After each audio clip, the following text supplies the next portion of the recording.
আসসালামু আলাইকুম everyone, welcome back to my channel. আজকের পর্বে আটা, সুজি আর ডিম দিয়ে খুবই চমৎকার একটা রেসিপি শেয়ার করব। এজন্য একটা মিক্সিং বলে প্রথমে আমি মেজারমেন্ট কাপের 1 কাপের মতো আটা নিয়েছি।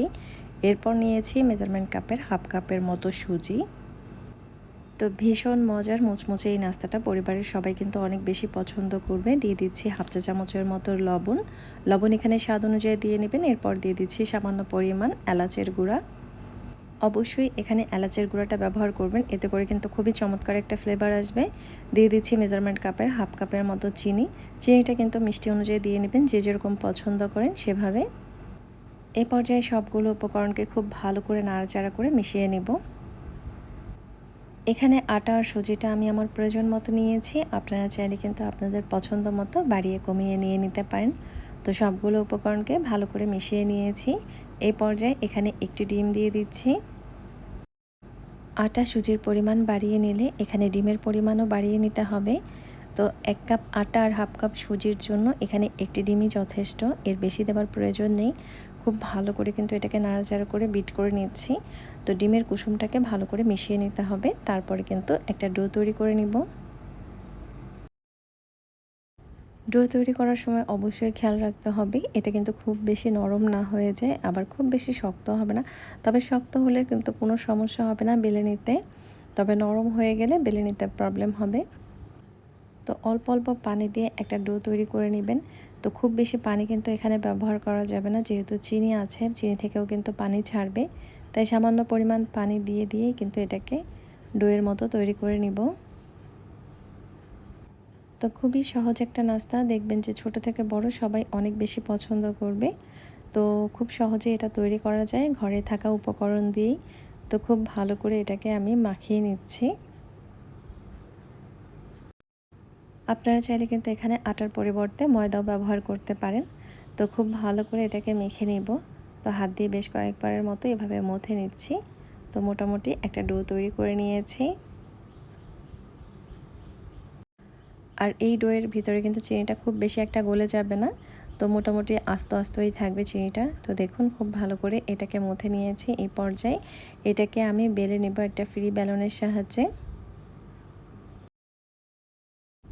তো মোটা দেখে একটা রুটির মতো বেলে নিচ্ছি। তো এভাবে টেনে টেনে রুটিটা বেলে নিতে হবে। তো খুব বেশি পাতলা করব না, মোটা পুরুত্বের একটা রুটি বেলে নিব।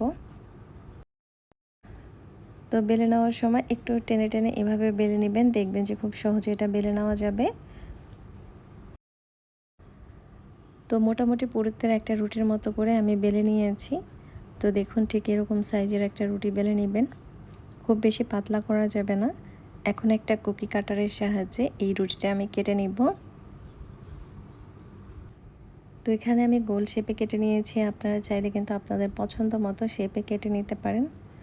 এখন চারপাশ থেকে এই ডোটা ছাড়িয়ে নিব। তো এটা ভাজার পর কিন্তু আরেকটু ফুলবে। তো দেখুন ঠিক এরকম মোটা দেখে এভাবে বানিয়ে নেবেন। এখন চামচের সাহায্যে একটু দাগ কেটে নিচ্ছি এর গায়ে। দাগটা একটু ডাবিয়ে দিবেন, তাহলে দেখবেন যে ভাজার সময় খুব সুন্দরভাবে এটা বোঝা যাবে। তো এভাবে সবগুলো বানিয়ে নিয়েছি।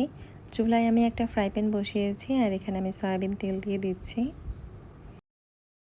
এখানে আমি ভাজার মতো পরিমাণ মতো তেল দিয়ে নিয়েছি। তেলটা যখন হালকা গরম হয়ে আসবে তখন এখানে আমি এক এক করে এখানে সবগুলো দিয়ে দিচ্ছি। তো একসাথে যতটা ভাজা যায় সেই কয়টার মতো দিয়ে নিয়েছি। চুলার আঁচটা কিন্তু মিডিয়াম টু লোয়ের মাঝামাঝিতে থাকবে, খুব বেশি হাই হিটে এটা ভাজতে যাবে না, তাহলে কিন্তু ভিতরটা কাঁচা থেকে যাবে।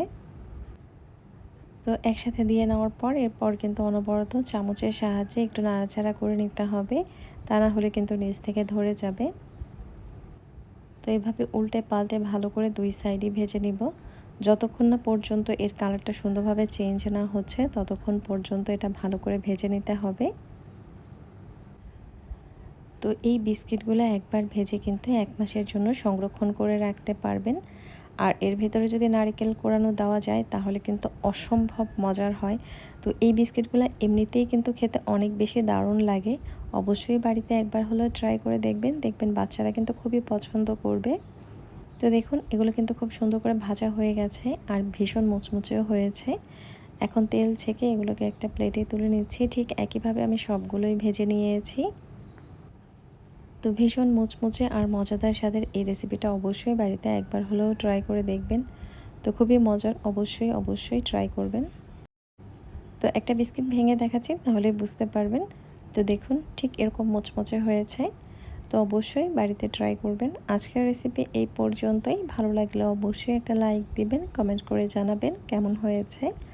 আর অবশ্যই আমার চ্যানেলটিকে সাবস্ক্রাইব করবেন। পাশে থাকা বেল আইকনটি ক্লিক করে দিবেন, যাতে পরবর্তী ভিডিওর নোটিফিকেশান আপনার কাছে পৌঁছে যায়। আল্লাহ হাফিজ।